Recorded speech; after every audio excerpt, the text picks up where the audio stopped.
ಅವ್ರು ನಿಜವಾಗ್ಲೂ ದಾನ ವೀರ ಸೂರ ಕಣ್ಣಂತ ಕೂಡ ಹೇಳ್ಬೋದು ನಾವು. ಮುಂದಿನ ದಿನಗಳೆಲ್ಲ ಅವ್ರಿಗೆ ದೇವ್ರು ಒಳ್ಳೇದ್ ಮಾಡ್ಲಿ. ಶ್ರೀನಿವಾಸ ನಾವು ಒಂದು ತಾಯಿ ಮಕ್ಕಳು ಒಂದು ಹೊಟ್ಟೆಯಲ್ಲಿ ಹುಟ್ಟಿದ್ರೆ ಕೂಡ ಸಹ ಅದಕ್ಕಿಂತ ಹೆಚ್ಚಾಗಿ ನಾವು ಅವತ್ತೊಂದು ವಿಶ್ವಾಸ ಇದ್ದಿದ್ವಿ.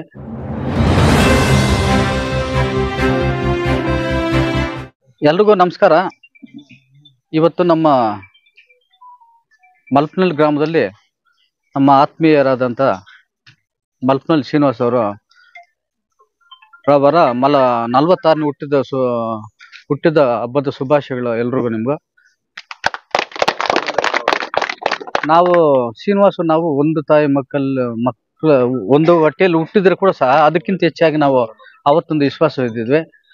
ಅವರು ದೇವರ ಸಮಾಜ ಗ್ರಾಮ ಪಂಚಾಯತಿ ಅಧ್ಯಕ್ಷರಾದ ಕೂಡ ಉತ್ತಮವಾದಂಥ ಆಡಳಿತ ನಡೆಸಿದ್ದಾರೆ. ಅವರು ಸುಮಾರು ಒಂದೂವರೆ ವರ್ಷ ಇತ್ತು ಅವರ ಅವಧಿಯಲ್ಲಿ ಉತ್ತಮವಾದಂಥ ಆಡಳಿತ ನಡೆಸಿ ಅವ್ರು ನಿಜವಾಗ್ಲೂ ದಾನ ವೀರ ಸೂರ ಕಣ್ಣಂತ ಕೂಡ ಹೇಳ್ಬೋದು ನಾವು.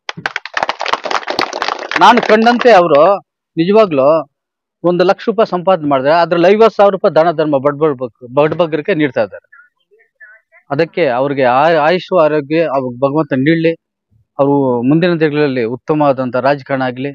ಅವ್ರ ಬಿಗ್ನೆಸ್ ಕೂಡ ದೇವರು ಒಳ್ಳೆ ರೀತಿಯಲ್ಲಿ ಅವ್ರಿಗೆ ಆಶೀರ್ವಾದ ಮಾಡಲಿ ಅಂತ ಹೇಳ್ತಾ, ಮತ್ತೆ ನಾವು ನಮ್ಮ ಪಂಚಾಯತ್ ವ್ಯಾಪ್ತಿಯಲ್ಲಿ ಅವರು ಹುಟ್ಟಿದ ಹಬ್ಬದ ಪ್ರಿಯತೆ ಅಲ್ದಿದ್ರು ಕೂಡ ನಮ್ಮ ಪತ್ರಕರ್ತರು ಕೂಡ ಅವರು ಕಾರ್ಯಕ್ರಮ ಇದ್ದಾಗ ಬಟ್ಟೆ ಕೊಡಿಸಿದ್ದಾರೆ, ಶೀಲ್ಡ್ ಕೊಡಿಸಿದ್ದಾರೆ. ಕಾರ್ಯಕ್ರಮ ಕೂಡ ಅನ್ನದಾನ ಕೂಡ ಸೇವೆ ಮಾಡಿದ್ದಾರೆ. ಅದೇ ರೀತಿಯಾಗಿ ನಮ್ಮ ಆಶಾ ಕಾರ್ಯಕರ್ತರಿಗೆ ನಿರಂತರವಾಗಿ ಕಿಟ್ಗಳು ಕೊಡೋದ್ರ ಮೂಲಕ ಬಡಬಗ್ಗರಿಗೆ ಅವರು ಸಹಾಯ ಮಾಡ್ತಾ ಇದ್ದಾರೆ. ನಮ್ಮ ವಾಟರ್ ಮ್ಯಾನ್ ಕೂಡ ಅಷ್ಟೇ. ಇಷ್ಟು ಪ್ರೀತಿ ವಿಶ್ವಾಸ ಗಳಿಸ್ಬೇಕಂದ್ರೆ ಅಷ್ಟು ಈಜಿಯಾಗಿ ಅಲ್ಲ. ಅವರು ಅಷ್ಟು ಆತ್ಮಶುದ್ಧಿ ಆಗಿದೆ ಅವರಲ್ಲಿ. ಮುಂದಿನ ದಿನಗಳೆಲ್ಲ ಅವ್ರಿಗೆ ದೇವ್ರು ಒಳ್ಳೇದು ಮಾಡಲಿ. ಉತ್ತಮವಾದ ರಾಜಕಾರಣ ಆಗಲಿ. ಇದೇ ರೀತಿಯಾಗಿ ನೀವು ಬಡಬಗ್ಗರಿಗೆ ದಾನ ಧರ್ಮ ಮಾಡಬೇಕು ಅನ್ನೋದೇ ನಮ್ಮ ಆಸೆ. ನೀವು 100 ವರ್ಷ ಬಾಳ್ಬೇಕು ಅನ್ನೋದೇ ನಮ್ಮ ಆಸೆ. ಇಷ್ಟೇಳಿ ನಿಮ್ಮೊಂದಿಗೆ ಒಂದ್ಸ ನಮ್ಮ ಭಾಷೆ ಮುಗಿಸ್ತಾರೆ.